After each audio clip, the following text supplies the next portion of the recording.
Welcome to Buckeyes Tomorrow Morning for Thursday, May 15th. I'm your host, Tom Orr. The Texas game in 107 days, the game against Michigan in 198 days. If you're planning your next event, make it unforgettable with Grateful Griddle, Columbus's favorite food truck. Serving up smash burgers, gourmet sandwiches, and good vibes. Book your catering today at GratefulGriddleOH.com. Going to be talking about the Ohio State quarterback recruiting situation right now, and specifically the quarterback recruiting situation for 2026. How could one position occupy an entire show? Well, there's some drama there. There's some uncertainty there. We're going to be breaking it all down with our buddy Andrew Ellis of BuckeyeHuddle.com. Andrew, there's no quarterback in the Ohio State 2026 recruiting class. They have a very good one for 2025. That would be Tavian St. Clair. They've got a very, very good one lined up for 2027 as well. And as I was kind of looking at this, I thought, I wonder if those two things might have a little bit to do with why bringing in a guy in 2026 might be a little more challenging than you'd think. Yeah, they're kind of looking for that sandwich guy, that guy that's going to come in between Tavian St. Clair, who's obviously on campus now, and then the Brady Edmonds from California, who's committed for 2027. I think Rivals has him as the number 12 player in the country, regardless of position. So that can make things tricky. And I guess we should preface this conversation by saying any concern about quarterback recruiting under Ryan Day is kind of a fool's errand at this point, right? But it is a question mark. It's a question mark because it's a quarterback. It's the most important position on the field. But yeah, I think just kind of finding that guy who's going to be sandwiched in between a pair of 5-stars is a tall task for anyone, whether it's Ryan Day or Lincoln Riley or Clemson or any of those programs. I think that's probably the biggest thing they're dealing with right now. But it's also worth noting that this is seemingly a down year at the position. You don't have that CJ Stroud, Bryce Young at the top, or that Justin Fields and Trevor Lawrence at the top. So if this is the year to struggle in finding your guy, I think it's an okay year to do that, since there's just not a ton of like 5-star top end talent at the position group. And while we're trying to talk people off the ledge on this a little bit, another thing that is probably going to be a little reassuring is I know it feels like, boy, this is really late in the cycle to not have a quarterback locked in. This is really not that late in the cycle for Ryan Day at Ohio State to not have a quarterback locked in. Sure, Tavian St. Clair was committed for a long time before he signed. And, they have Brady Edmonds, as you said, already locked in for 2027. That seems like forever into the future. But if you go back just a few years, a number of the guys that they've brought in, and guys who've ended up in some cases having pretty good careers, have been committed far later in the recruiting cycle than we are right now. Yeah, it is. I mean, quarterback recruiting is just so weird because, you usually just take that one guy. You're not taking 2 running backs or 3 or 4 cornerbacks. It's that one guy, and there's always those dominoes. If Ohio State takes a guy, what does that mean for Clemson or Georgia? But you're right. I mean, I know Devin Brown obviously has left the program, but a guy like that who signed late with Ohio State, Lincoln Keenhold signed late with Ohio State, committed late to Ohio State. So this is not out of the ordinary. I know there's those situations like Tavian St. Clair, an in-state guy who commits way early in the process, but you don't always know how that's going to work out when guys commit terribly early. I mean, we can ask our friend Danny Clark about that, who they took a commitment from when he was in like 9th grade or whatever it was.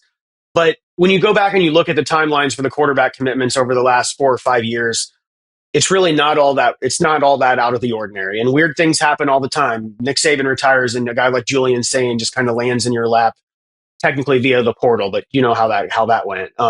So it's really not that big of a deal, I don't think. I think it's going to be an interesting follow between now and December. December's early signing period, but definitely not a panic. And it's Ryan Day running the show, and he knows what he's doing.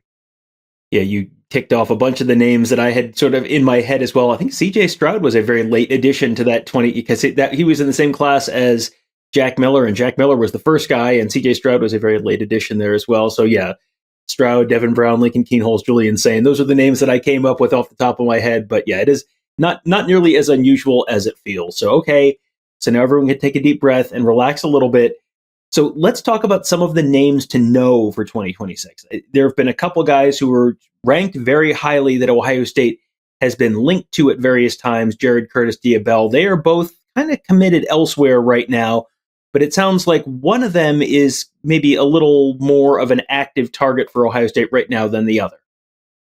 Yeah, so I think Ohio Diabell from Florida. I think Ohio State was very much in on that one early, and then he commits to Texas. But they're trying there. I don't think anybody should have him on like flip alert or anything like that. But I did see some of the Texas reporters talking about how Texas is now in contact with this Henderson kid that's committed to Houston, and it sounds a little weird to have a 4 or 5 star quarterback committed to Houston, but I know he's from the area, so that just kind of got my wheels spinning a little bit. Like maybe they're talking to him because maybe there's something going on with Diabell, but that'd be the dream scenario. Would be for Ohio State to flip Bell from Texas. But outside of him, I mean, you mentioned Jared Curtis, who's committed to Georgia for the second time. Now he just committed last week.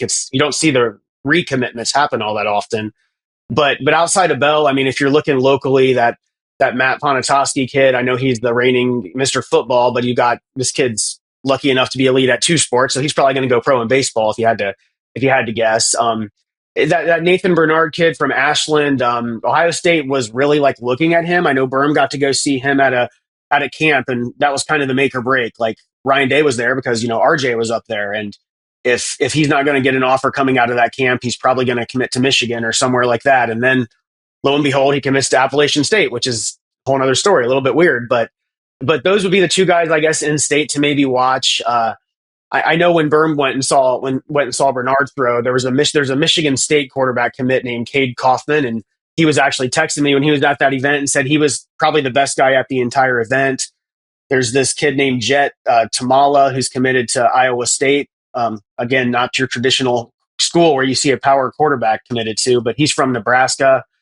Ohio State just offered Jet Harrison, the wide receiver, Marvin Harrison's brother. So maybe you could have a jet to jet connection here in a couple of years. But those are kind of the names to watch right now. But if you're asking me personally, it kind of seems like a situation where they're just waiting until the fall, or maybe they'll see some of these guys over the summer. I don't know.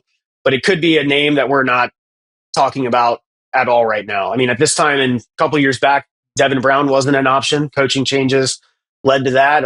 Nobody even knew the name Lincoln Keenholz until about November, a month before he signed. So it could be a name we're not even talking about right now. And none of those names I mentioned outside of Diabell have even been offered.